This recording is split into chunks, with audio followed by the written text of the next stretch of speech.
watch out, you better not cry, you better not pout, I'm telling you why. Santa Claus is coming to town. He's making a list, checking it twice, gonna find out who's naughty and nice. Santa Claus is coming to town. He sees you when you're sleeping, he knows when you're awake, he knows if you've been bad or good, so be good for goodness sake. You better watch out, you better not cry, you better not pout, I'm telling you why. Santa Claus is coming to town. Hey, you watching this video, you can get the free PDFs for this so that you can follow along nicely on your own paper. Go to megancaseyguitar.com under the, I think it just says free PDF section, and print it off and you're going to be good to go. Good luck. Hey everybody, how's it going? This is Megan from megancaseyguitar.com. As you can see, I'm super bundled up today. It's definitely sweater weather, so when it's this cold and depressing, I've got a few strategies to keep myself sane, and you know, besides the hot beverage and as many twinkly lights as possible, it's playing some Christmas music on the guitar. So today we're going to learn a couple things. One is the concept of the shuffle, and we'll talk about that in a minute, but we're going to do it through this Mason Jennings version of Santa Claus is Coming to Town. This song has a soft spot in my heart because I have this video from when my daughter was 2 and she could barely talk and she was singing this song, and it is the cutest ever. She's 5 now and she's still cute, but something special about 2-year-olds at Christmas time. So just to cover the basics, this song is nice in the fact that the chords are very simple. You've got G, also we'll use the 7 version of G, so the G7. You've got C, D and D7, E minor, and A minor is used just for a second. And I think that's it. Yeah, so not too bad. But let's just go right ahead and talk about what is shuffle. So in folk music, you're going to come across this all the time. So a steady, even rhythm sounds the same. So like your downward strokes would be the same length as your upward strokes. If you're using the technical musical term, you're playing eighth notes, and all of them are even. 1 and 2 and 3 and 4 and da da da da da da, click click click click click click click. Very even. The shuffle, your first beat is going to be long and the second one is short. I explained this to somebody the other day, like pretend there's a weight on your hand and it's super easier for you to fall down, but it's hard to go back up. So you're 1, a 2, a 3, a 4, long, short, long, short, long, short, long. So here's the even, non-shuffle, and then the shuffle is long, short, long, short, long, short, long. So you can hear this in the context of the Mason Jennings song. If it was even, it would sound like... Sorry, we had a screaming interruption by my 5-year-old. Not so cute. But we were talking about...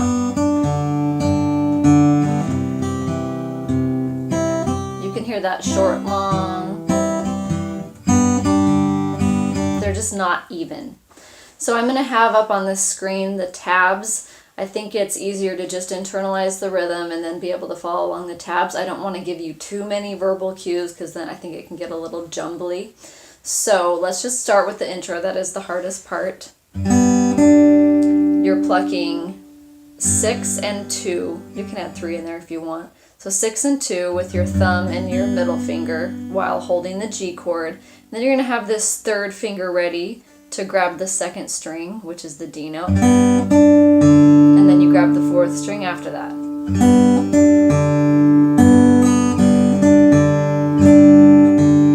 So you can tell that your bass note is going back and forth between 6 and 4. The uneven rhythms are happening on the second string. And then for the C chord, your pinky's going to grab the 3rd fret, but first you play the 5th string and the 1st, and then you're going 5, 4, 5, 4 with your right hand. And then we're back to G. So same thing. And then we're back to C. But now the melody notes happen on your open first. Pinky plays the 2nd string 3rd fret, and then you go down to the 1st fret. So it's going open, 2nd string 3rd fret, 2nd string 1st fret. The names of those notes are E, D, C, all the while you're still holding the C chord. So you got to have a nice tall wrist and a nice curved fingers to be able to fit those notes in there. And if you don't have the pinky dexterity at this point, give yourself 6 months. Try again next Christmas. So it's E, D, C, play the 2nd string and the 4th string together there, and then you repeat the 5th and the 2nd. Then repeat the 4th. So the open 2nd going back to the 3rd fret, so the 6th and the 2nd here. This part, it's E minor, but you don't really need any fingers yet. So you can just play the open 6th and the 3rd string with your thumb and your index finger. Then you can hold down this 4th string 2nd fret so that you can play the 4th string and the 2nd string together with your thumb and your middle finger. So G chord, E minor. Here we are on A minor. So here you play the 5th and the 3rd. And then that 2nd string 1st fret is part of the melody and part of the chord, so it's not too bad. Yeah. And then you got to get your 4th string 4th fret in there. You don't need it to be part of the D chord, you can just play it by itself. And you can use your 3rd finger if you want. And then you're back to G. And then here is the finger picking pattern that you're going to use while you sing during the verses. So it's 6 and 3, and that's a full count. Da, da, da, da, da. So it's 6 and 3, 4, 3, 6, 2, 4, 3.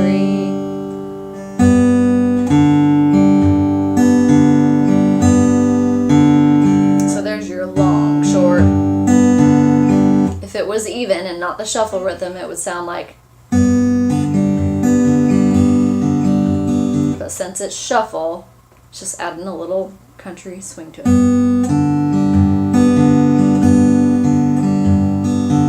I always think it sounds like it's a little drunk or something. Like you're tripping over your own shoes. And then we got a D7. So here's that whole first section. I'll play it slowly so that you can play along, and it'll just show the tabs with you.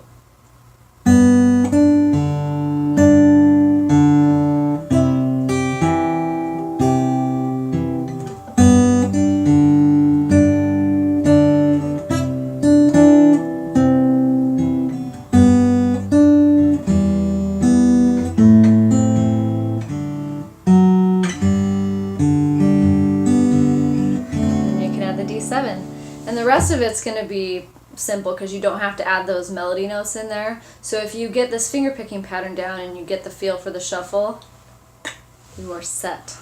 So the first part where it goes, you better watch out, that's just the G chord again. So 6 and 3, 4, 3, 6, 2, 4, 3.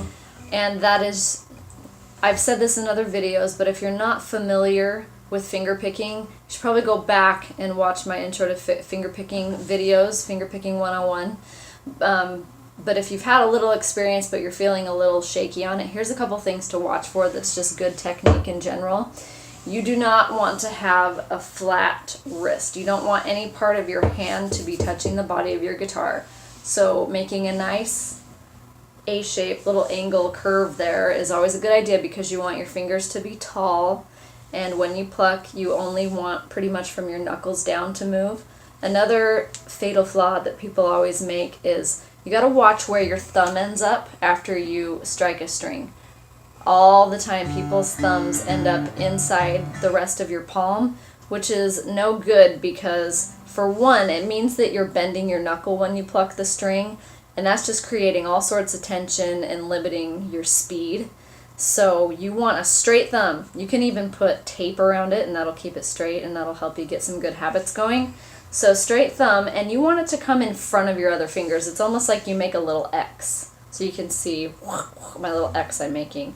It doesn't need to be extreme, like way far out in front of the other fingers. It just wants to feel natural, but your thumb needs to go a little in front of those other fingers. If you have a short thumb, I've seen this, and it's, you know, I understand my own hand better than anyone else's, but just try not to have, if you're keeping your thumb straight, you're probably good to go.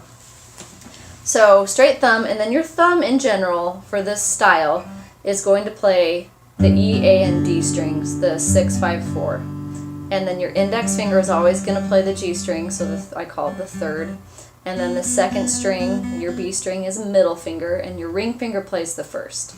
So you can follow along on tabs when you get really used to this, because you don't have to be thinking, oh no, what finger am I using? You just have it established that that's what you're always going to do. So here's our G again.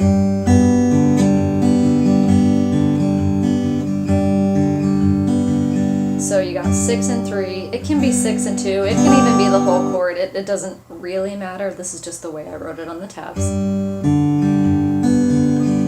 And then here's the C chord. You can play just the C by itself, the 5th string, or you can add some of those other strings in for that initial downbeat. You can play 5, 3, and 2. So it's 5, 3, and 2, or just 5, 4, 3, 5, 2, 4, 3. Back to G. I need to slow down, right? Okay, then this part for Santa Claus is Coming to Town. So it's 6 and 2, 4, 3. Then you switch to an E minor. 6 and 2, 4, 3 again.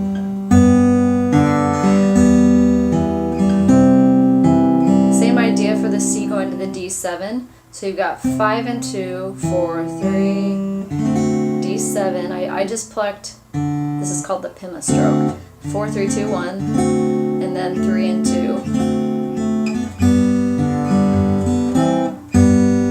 You don't have to add that little C with the E bass there if you don't want to, but that's what he does, and this is really common. You could just play the whole C chord and just pluck 5, 3, 2, or you can go G, hold down what looks like an A minor 7 here on the 2nd string and the 4th string, and that would mean your right hand plucks 4 and 2. So 1, 2, a 3, a 4, and then back to G for a whole note. So I'm going to play that verse slowly for you, and I'll sing along. You better watch out, you better not cry, you better not pout, I'm telling you why. Santa Claus is coming to town. Now if you're going on to this bridge section, you would switch to a G7. He sees you. So this you're plucking 6, 2, and 1 together, following this same pattern. But the G7, you have to be able to hear that first string to know that it's the 7th chord. So you would go 6, 1, 3, 2, 1, 3, 2, and then C is regular. He knows when you're awake. And then here's your A7.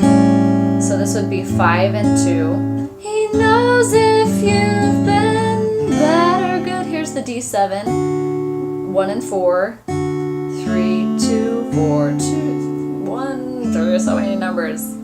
So there's the tabs. Don't listen to me.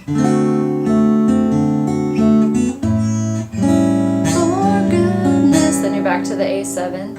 Sing, oh. So you went from a D to a D7, and then you can go back to your G4. You better watch out, you better not cry, you better not pout, I'm telling you why. Santa Claus is coming to town. He does another verse that I don't know the words to. And sorry for, I had it on Capo 1 when I played the demo part. That was yesterday. I could not get that many things done in a day. So I'm in a new outfit and in a different key today. So variety is the spice of life, right? Right. And I'll put a note in this also in the notes, but get the free PDF for this on my website, megancaseyguitar.com, and you can follow along a lot easier. And subscribe, share, help me spread this free opportunities to learn, and Merry Christmas, Happy Holidays, however it is you celebrate this time of year. Hope it's a great one. More videos to come. Peace out.